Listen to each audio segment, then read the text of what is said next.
Hello miners, Rusty coming at you. This is my second video on traditional pocket knives.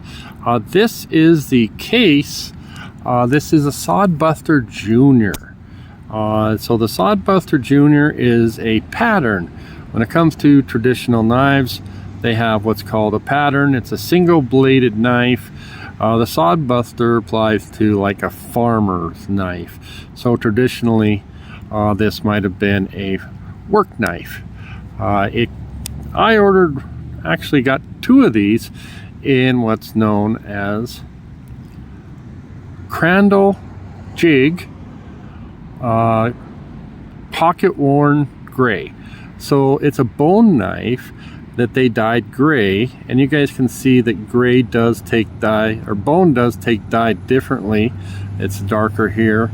And then Crandall jig refers to how they drill that bone and work it, and when they pocket worn, they smooth it out a bit. Has some brass liners here, and this particular model would be made with a carbon steel, and they do have a slight hollow grind, so it's a pretty nice blade, and we'll go over that. Nice finish here. You can get this one to patina. It will patina with use over time. I did buy two of them, so one of them is going to be more of a safe queen, but I did shop around to try to make sure that the gray was closer to matching. My very first one was light on this side and almost black on this side. The one that you guys aren't seeing is actually a closer match. It's a prettier knife, but pretty decent ergos, and actually pretty nice. Just a slight drop point here if you lay the blade down. It's pretty straight. Now what we have is non-locking knife. We have a pretty stout spring here. So when you guys open this up, you know, to push down requires some good force, and you'll want that. And that's essentially your lock, is whatever it takes. Now to open it though, you grab it and pull, and you're going to hear people rating these pulls with a number, and this one, compared to a lot of them, I'm going to give this about an 8, maybe 8.5. So I'm new to the slip joint community, but I bought a bunch of slip joints here, and compared to my other ones, I'm going to go about 8.5 on this. That's a stout pull, and then when you come and close it, so all right, so you guys can hear that, and they'll call that the walk and talk. Here's a walk, and you might be able to hear that snap, and then the talk, of course, is a snap. This does not have a half stop, so when you come up here, oftentimes it's a little safety feature. It'll stop your knife right there, and then you can open it up. Let's see if I got a peanut here. I do have to tell you, I did put my own edge on this.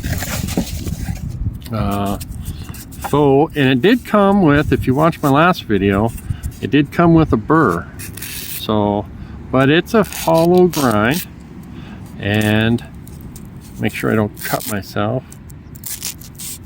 There's a little bit of a, so it's a hollow grind. It's got a nice and thin edge. These are, they take your fingerprints quite readily. That's one thing I've noticed. Of course, you're always handling the blade with these slip joints, you know. I did pick up one of these from the Case website. I believe they were less than $5. Actually, I picked up 3 of them, and this is how you would traditionally carry your pocket knives. This fits in your pocket. This one does fit excellent in my jeans in the 5th pocket. This fits in there by itself real nice, and so that's what we're looking at. And then I got this one. This is a case in what they call, I think it's called the Tough Black. So it's a black synthetic that they did this simulated jigging on. And one thing people will look at is what kind of shield you get on your case knives. This one comes in their True Sharp. So that's their stainless steel version, which is a 420 HC essentially. And this one is maybe a tad wider than the bone. Let's see here. A pole's probably about a 7 on this one. And I also sharpened this.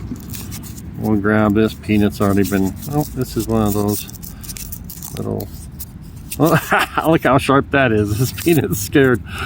So yeah, it takes a nice edge. I do want to say, if you saw me in my first video, if you guys can see this, this knife has this little swerve here from the factory. So as I sharpened it, that's not probably supposed to be there.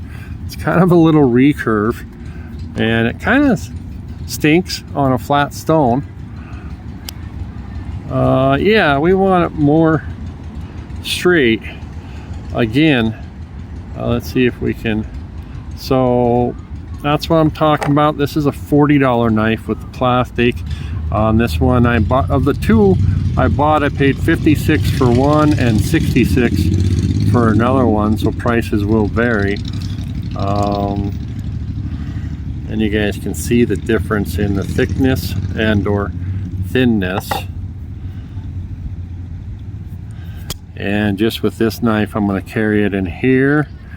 And with this knife, I bought this off of Smoky Mountain Knife Works for $5. Let's see if I have that with the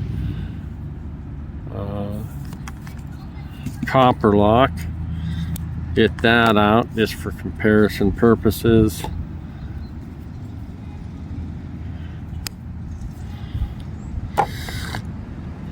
See what we're looking at with between the two. Okay guys, thanks for checking the video out.